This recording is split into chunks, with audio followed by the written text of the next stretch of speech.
Estamos con la hepatólogo Lucy Daher, quien en esta oportunidad nos va a hablar de la cirrosis y sus causantes. Bienvenida, doctora.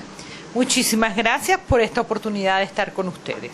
Doctora, ¿qué es la cirrosis? La cirrosis es el estadio final de la enfermedad hepática. El hígado se inflama y se cicatriza, se vuelve a inflamar y esas cicatrices que ocurren en el hígado son irreversibles. ¿Y qué hacen? Esas cicatrices van deformando y destruyendo los hepatocitos. Y los hepatocitos es la fábrica donde se producen todas las funciones del hígado, donde desintoxican, tiene funciones inmunes de coagulación y todo eso se ve destruido, distorsionado, deformado y el hígado llega un momento en que es reemplazado por una gran cantidad de nódulos y deja de trabajar. ¿Y cuáles son las causas de la cirrosis? ¿Tiene que ver el alcohol, la alimentación? ¿Cuáles son esos factores que la producen? Bueno, las causas de la cirrosis, la más común es la ingesta de alcohol. Una ingesta diaria de más de 2 tragos de alcohol durante 10 años puede producir cirrosis. Una ingesta aguda de alcohol, por ejemplo, en las graduaciones, en donde se ingieren cantidades importantes de alcohol. Un paciente que no suele tomar alcohol todos los días, pero en un gran evento empieza la ingesta seguida, todo un fin de semana, el paciente puede hacer una hepatitis alcohólica y en una forma muy corta hacer una cirrosis también, porque la hepatitis alcohólica es un evento grave. El alcohol es como una ruleta rusa, tú realmente no sabes cuándo es ese próximo trago que va a ser reconocido como extraño por el hígado y el hígado va a desencadenar una respuesta inflamatoria y ahí empieza la activación de un montón de citoquinas que van inflamando y destruyendo. Y en ese paciente que suele ya venir a la consulta amarillo, con líquido en la barriga, con los pies hinchados, hay que decidir en algún momento poner una terapia, como son los esteroides, para bajar la inflamación del hígado.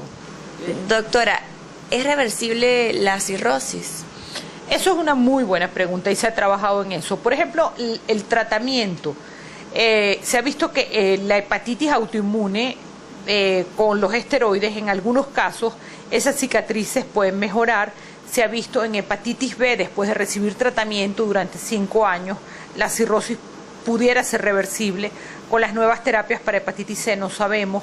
En los pacientes con hígado graso que han sido sometidos a cirugía bariátrica y tienen cirrosis, hay algunos casos. Te estoy hablando de algunos casos.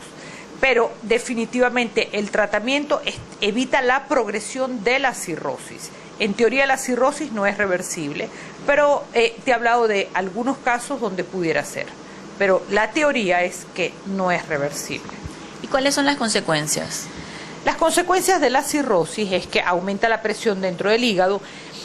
Hay unos canales que son las varices esofágicas que se abren, que normalmente están cerrados en la vida fetal, y el esófago se empieza a llenar de varices, esas varices explotan, la persona vomita sangre, es un sangrado copioso, ¿no?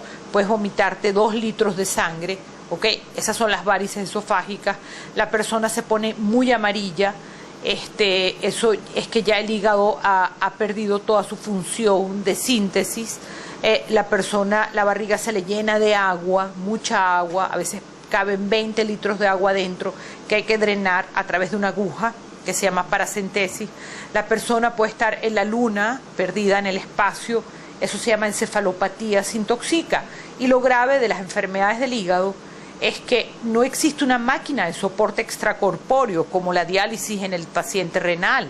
El paciente renal va 3 veces a la semana a su diálisis y hace su vida normal. El paciente cirrótico no puede hacer una vida normal.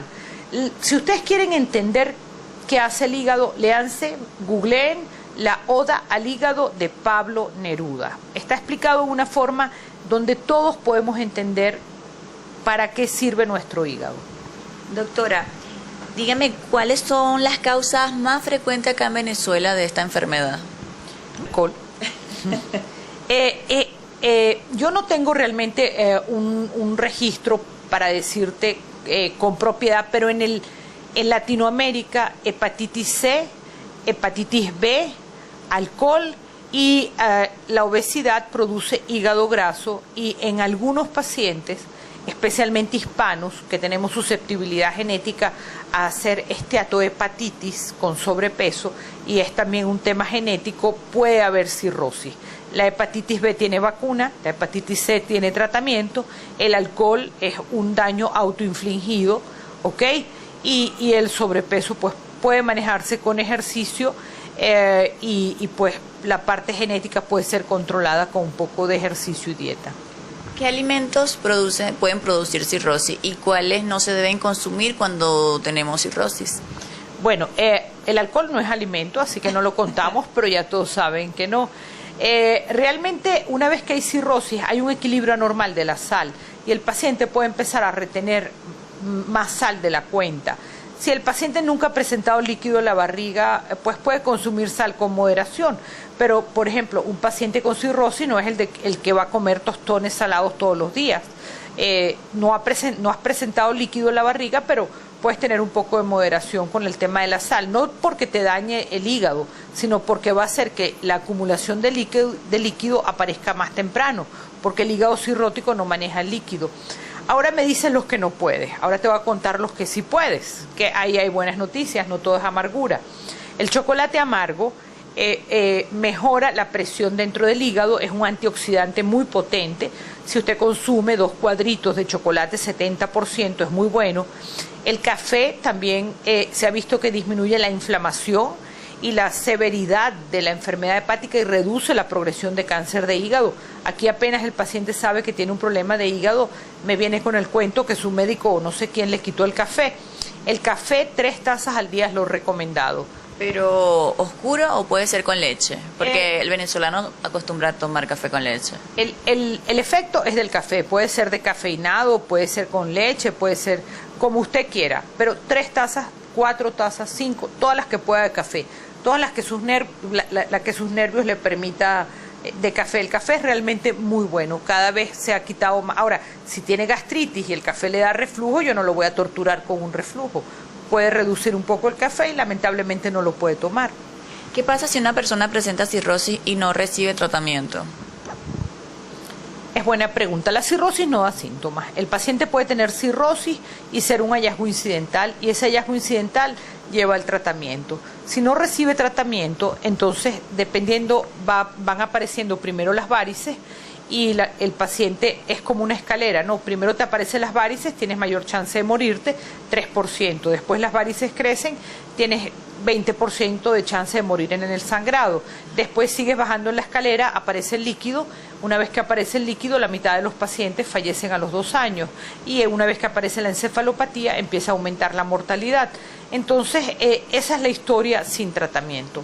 El tratamiento, como bien me preguntaste antes, no la revierte, pero te mantiene estable, sin progresión de varices ni de líquido. Lo único que no evita es la aparición de cáncer de hígado, pero eso se mantiene con pesquisa, con ecosonograma en un centro donde haya un radiólogo que tenga interés en buscar esas lesiones pequeñas. ¿En qué momento un paciente con cirrosis debe ser trasplantado? El paciente, existe una escala que se llama MELD, ¿okay? Que mide MELD, que la pueden buscar en internet, y por lo menos si el paciente tiene un MELD más de 15 debe ser referido a un centro de trasplante. Pero, digamos, una vez ya ustedes entendieron que cuando aparecen las varices y el paciente sangra, ya es momento de mandarlo al cirujano de trasplante. Si aparece el líquido en la barriga, el tema es que uno no está mandando al paciente tarde al trasplante. El tema es que en la vida real la gente no sabe que tiene cirrosis y cuando ya te llegan muy mal.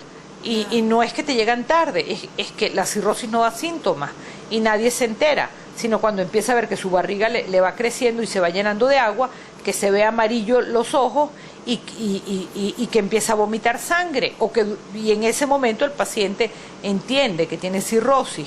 Y el procedimiento de trasplante es largo, la evaluación, la lista de espera, la donación de órganos, no es muy frecuente y a veces muchos pacientes pueden fallecer en la lista de espera. Entonces no es que la referencia es tardía, es que el paciente tampoco, a veces el paciente ha sido visto por múltiples especialistas y es una enfermedad muy silente.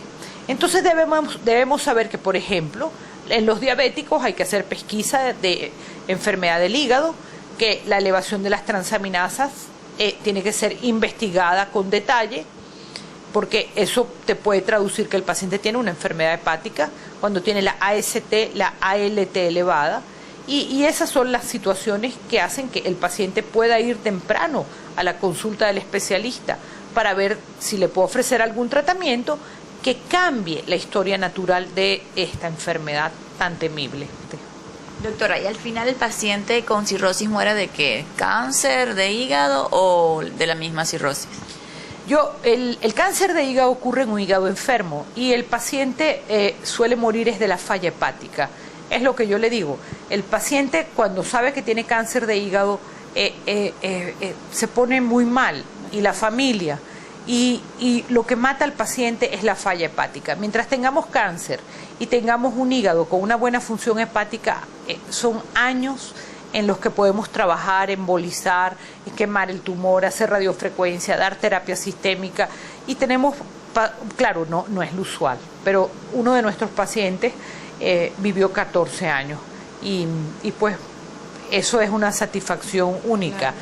Claro. ¿Cuál es lo común que vive un paciente con cirrosis? El paciente muere básicamente de falla renal o hace encefalopatía, entra en coma hepático y no regresa más. Y falla renal, la falla renal en un paciente ya debilitado con enfermedad avanzada es un paciente que usualmente no es planificado para diálisis y digamos todas las estrategias son un puente para algo y el puente es el trasplante. A veces los cánceres exceden de los tamaños indicados internacionalmente para trasplante. A veces el paciente tiene comorbilidades que contraindican el trasplante. A veces el paciente tiene edad avanzada. El paciente con problemas de hígado básicamente fallece de falla renal y encefalopatía hepática. Pero con tratamiento, un paciente que ha sido diagnosticado de cirrosis, ¿cuánto tiempo puede vivir? Muy buena pregunta. Depende del estadio. Eso ha sido motivo de debate. ¿Es una sola cirrosis o dentro de la cirrosis hay varios estadios? Sí hay varios estadios de cirrosis. Todo depende. Un paciente cirrótico sin varices puede vivir 25 años. Un paciente cirrótico con varices, su sobrevida se va reduciendo. Yo te dije antes, si tiene líquido se va reduciendo. Y si tú quieres saber exactamente si tienes cirrosis, cuántos días, meses, años te quedan, hay una escala que se llama MELD, MELT, y eso te va diciendo la sobrevida del paciente, donde colocas la albúmina, el PT, la creatinina y la bilirrubina y te va calculando una escala logarítmica y te dice te quedan tantos meses, tantos días, tantas horas. En base a eso, en el mundo entero se prioriza la gente en la lista del trasplante. Se trasplanta el que está peor, el que tiene el MELT más alto es el que va de primero en la lista. Entonces, MELT lo que te dice es eso, claro. Esa pregunta, ¿cuánto tiempo me queda? ¿Y cuál es la edad frecuente en que se presenta la cirrosis? La cirrosis es una enfermedad que se presenta en forma, como ya es una enfermedad en la etapa terminal, después de mucho tiempo de agresión al hígado, yo diría después de los 60, 55, 65 es la edad frecuente. Entonces podemos decir que la cirrosis no tiene cura. La cirrosis no tiene cura. La cirrosis hay mucha investigación en el mundo. Pensamos que una vez que el paciente se erradique la hepatitis C, todavía no sabemos con estos nuevos tratamientos si también la cirrosis va a tener regresión. En hepatitis B hemos visto casos de regresión de la enfermedad. En teoría son cicatrices, ¿sabes? Una vez que tienes una cicatriz, la cicatriz no tiene cura. Y el hígado lo que tiene son cicatrices. Pero existen casos y en el mundo se está haciendo mucha investigación en esto. Doctora, un mensaje a nuestros seguidores de 800 Noticias. Que sigan a 800 Noticias. Aquí está la información. Y gracias por darme la oportunidad de hablar con tanto detalle y sin límite de tiempo tantas cosas sobre las enfermedades del hígado. Haga ejercicio, póngase la vacuna de la hepatitis A y B, consumo moderado de alcohol, si está muy aficionado con el tema, y después de los 40 una serología para hepatitis C y al menos una visita al hepatólogo si sus pruebas del hígado están alteradas. Gracias. Doctora, ¿podemos seguirla por alguna red social donde seguir sus tics? Yo tengo mi nombre, Lucy Daher, D-A-G-H-R, es Twitter, @LucyDaher. Y ahí pues me ocupo de poner regularmente información sobre las hepatitis y pueden tener contacto directo conmigo a través de la red de Twitter. Y si algo que dije no les gustó, les agradezco que sean respetuosos. Gracias, doctora. Ok, gracias a ti. Para usted, Lisbeth Brazón, 800 Noticias.